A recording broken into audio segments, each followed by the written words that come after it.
What up, fight fans? You know what it is. Hothead Productions, the channel of unpopular opinions. So go ahead and please click some buttons. Bitch ass viewer discretion is advised. This is a video about Jake Paul fighting even though nobody knew that he was fighting and making an absolute embarrassment of himself and a mockery of the sport of boxing. If you didn't like it, you didn't have to click on it, but you did, didn't you? And I appreciate you for that. Thank you. Well, that was a joke, wasn't it? Unfucking believable. Jake Paul. What an embarrassing excuse of a boxing match that was. Wow. I've never seen such an orchestrated bunch of dog shit in my life. I don't know how that guy had, I think it was 17 victories and 2 or 3 losses. I do believe that I heard that they were all under, like it all sounded on brand with Jake Paul.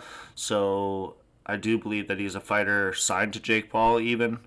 I didn't fact check that because this is all just, I couldn't even bother myself. This is just unbelievable. What a fucking joke of a fight that was. I literally didn't even know that the fight was happening until it was over, and I was starting to see everybody react to what a piece of garbage that event was. Apparently, Amanda Serrano pulled out because she got hair dye in her eye. Like, what a fucking joke.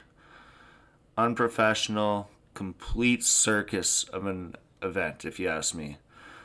I didn't watch everything. I did not watch the event. I'm not downloading that app. You know why? Because you don't have to. Because the Jake Paul fight was like, what, 45 seconds?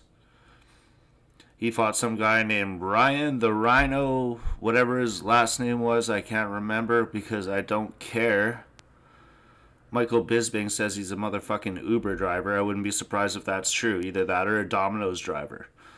No offense to Uber drivers or Domino drivers, but they are not boxers. So yeah, that was fucking weird. And what a celebration that Jake Paul put on after the event as well. Hopping up on the corner ropes. Just what a presentation and what a speech he had ready to go. You know, he was hoping they would go to the second round, but you know, he's just so dialed in. He's just so dialed in. Completely dialed in, like he said at the weigh-in when he's cracking his voice and screaming like a little girl. Wow, Jake Paul. You're really taking like 10,000 steps backwards, brother. What the fuck?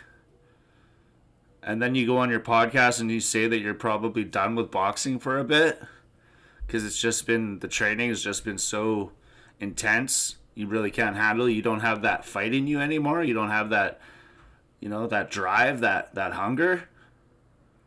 Wow. That sounds like some bitch made shit. Wow. Jake Paul's going to be catching some heat for this fight for some time now. We'll see how he's going to come back from this. He made a bullshit call out to Canelo Alvarez, knowing that he's not going to accept that fight. Like Michael Bisping said, Canelo wouldn't wipe his ass with a Jake Paul payday. Can't argue with that. I can't say I can't say anything else on this. I'm fucking out of here. Let me know in the comments what you think about that fight and what you think about Jake Paul as a boxer and everything he's doing for the boxing industry and the sport of boxing right now. Anybody supporting Jake Paul right now should be embarrassed for themselves. What a fucking joke. I'm out of here. It's caught in the crossfire.